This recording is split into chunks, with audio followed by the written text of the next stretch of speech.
Hey everyone, welcome to the channel. This is James, and in this video we're going to ask a few questions about morality and just living in the apocalypse, and we're going to do that through the eyes of the webisode called The Oath. It is up on YouTube. I'll leave a link in the description for you guys to go watch that or re-watch that. If you haven't seen the webisode The Oath, back in the early seasons of the Walking Dead main series, they came out with several webisodes over the course of a few seasons, and The Oath, directed by Greg Nicotero, attempted to tell the story, a little bit of an inside story of how the doors, the iconic doors in the hospital that said, "Don't dead open inside." What should be, of course, "Don't open dead inside."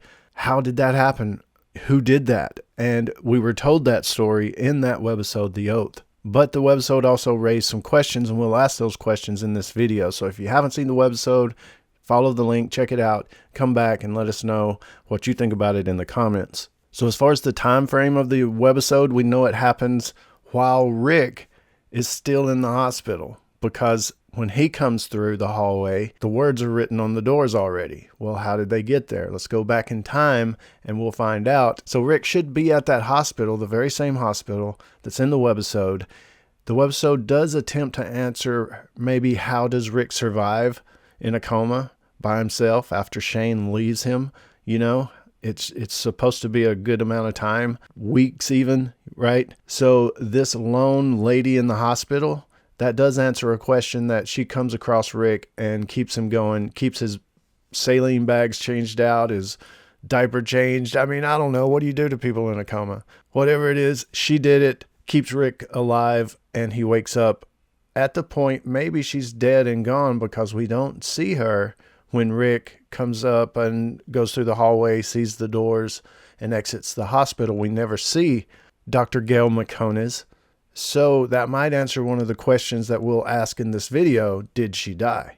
And of course, she could have definitely not died the way she could have died at the end of the webisode. She could have died after that in a different kind of way. Some other people came in, walkers got in, she couldn't get away from. So there's still several possibilities that could happen. So we have Dr. Macones in the webisode. She, I guess you could say, is the bad guy.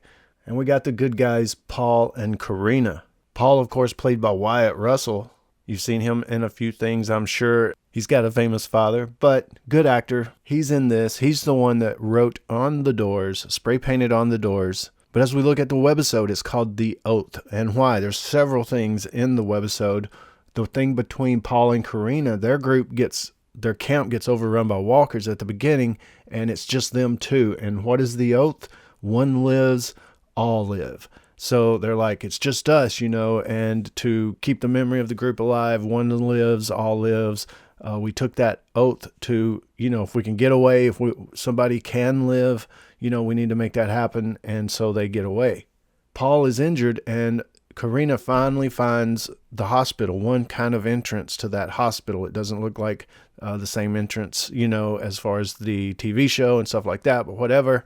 And luckily and unluckily, they come across Dr. Macones. So as we learn about her, it's that her oath, the Hippocratic oath, of course, as a doctor to take care of people, made her stay around to take care of people. She's like, you know, I had an oath. And why not a better time to uphold that oath than a zombie apocalypse? But it does seem there's a sinister side to her, and that's part of the questions of the video. She locked Paul into the cafeteria with other walkers before he died. That seems a little strange. That raises questions right there. A few red flags that, well, he didn't die. She made the excuse that, well, you don't want to see him reanimate. What if he reanimates real fast? You know, you don't want to see that. Let me go ahead and put him in the cafeteria because I don't think he's going to make it. That could be true. You know, that could be what the doctor thought. It's early on. Remember, this is before Rick even wakes up. So it's early on. You know, they don't maybe know a lot about what's going on even. So she puts him still tied down to the gurney into the cafeteria. And if you look around, there's not other gurneys around with half-eaten bodies on there, reanimated people. So this seems like maybe the first time she's done this, but there are other people in the cafeteria. Maybe some she put in there, but others, maybe she heard it in there. You know, did she kill or assist in suicide all the people in the cafeteria? I don't know, but you see a security guard, you see some patients, so probably people she knew at least. So the question is, Did she really think Paul was going to die? And she did that so Karina wouldn't see him reanimate?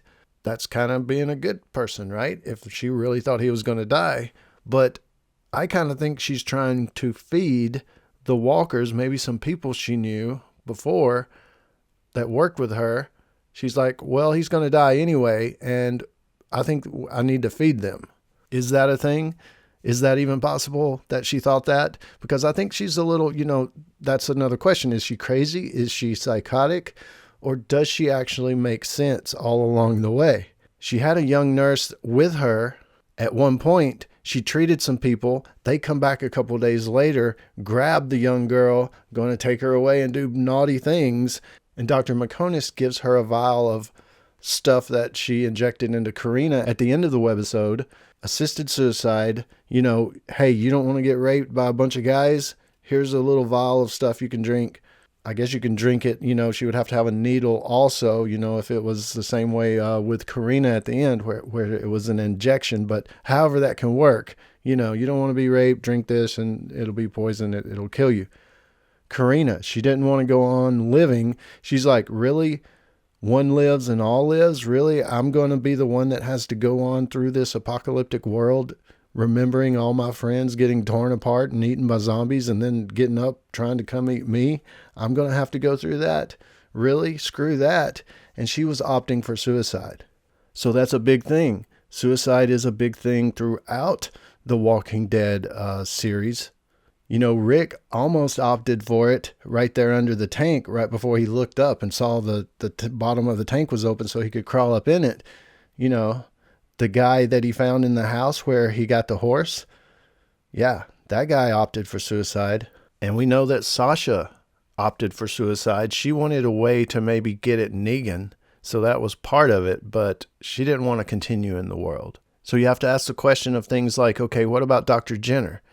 Would you say Dr. Jenner is a murderer of Jackie?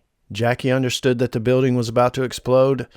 Dr. Jenner was telling everybody like, hey, I'm making it easy for you. You don't have to go back out in the world. You don't have to live in this miserable world. Carl doesn't have to grow up in a zombie apocalypse. It all ends in a second, a millisecond. It'll be over. You don't have to live in this world. And Jackie said, that sounds good to me. Would you call Dr. Jenner a murderer for allowing that to happen, I guess, and trapping them? Because he was going to entrap them all, but he eventually opened the doors and Rick and the rest were able to get out because of the grenade and all that kind of stuff. But would you call Dr. Jenner a murderer? I personally wouldn't in that situation because you got to look at the situation. Even though Jackie made the decision herself, Jenner was providing the means to that, I guess, but it was out of his control. He was just staying behind too. He could have ran with Rick and tried to get out. He made the decision to stay back and just offered it to anybody else. But is that what the nurse is doing? The nurse said, all I'm doing here is offering people a way to get out of this world by opting out and assisting them with that. Assisted suicide. That was her whole thing. And you thought, well, maybe she's just doing it because Karina asked about it. Maybe she was doing it for the young nurse because she knew, well, dang, I wouldn't want to get, raped a bunch of times and no telling what by a bunch of dudes in an apocalyptic world. I would want to opt out. So I'm giving her the option. That seems like a good thing to give the option. Like, look, I know I can't do anything. I can't use a gun. I don't know how to come, rescue you. I don't know. You can't call the cops or the army. All that's gone.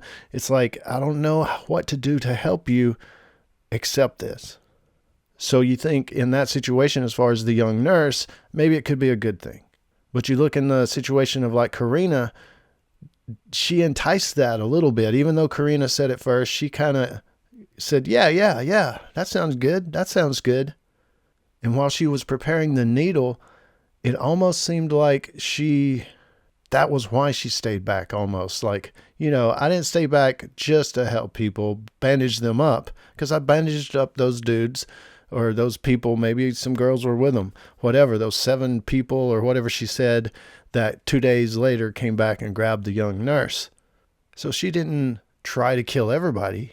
So She looked at it as a part of her Hippocratic oath to say, well, if you want to opt out and you're looking for a bullet for your pistol, I can do that too. We can't find a bullet. You don't have a bullet. You want to opt out. I can do that. I'm a doctor. So that's a big question as far as opting out. Did she like that, want to do it? Was she kind of crazy because she did it? Or is that just a normal thing? Was Dr. Macones always on the level? So, of course, all the time that's happening, Paul is in the cafeteria breaking free from his restraints. He's waking up for whatever reason. He didn't die. He got that second wind, and he's trying to get away from the walkers. So Paul was able to get the gun from the security guard's belt and shoot a couple of times and eventually bust his way out. He does get away. He gets back to the room and sees Karina right as she dies. She makes a speech about, do you think I'm a murderer? If you do, go ahead, kill me. But then it cuts to him taking Karina out of the hospital. She reanimates. He pulls all of her teeth out with pliers and takes her away because he did promise her he'll never leave her back at the beginning of the webisode. But did he kill the doctor? And do you think she deserved to die? Do you think she was psychotic or on the level? Do you think it's right or wrong to slip a vial of poison to a young girl being dragged away by a mob of guys? And questions about the oath. If one lives, all lives. What do you think about that and how that impacts, a group of people with that being their philosophy, their oath? We have the Hippocratic Oath. How far can that go? Should it go? Does it go? There's all kinds of questions wrapped up in this. A question like, why didn't she maybe inject Rick Grimes and kill him instead of taking care of him? She explicitly said in the webisode, I need consent. I need you to tell me, yeah, do this. Inject me. And Rick wasn't awake, so he couldn't do that. So maybe she was waiting for him to wake up. Maybe she would have asked him. Who knows? But hey, you guys let me know what you think, of course. Let me know the answers to the questions, your theories, your ideas, your thoughts, your opinions down in the comments below, and I'll join you there. This is James in Nashville. As always, thanks for watching, and stay tuned for more dead stuff.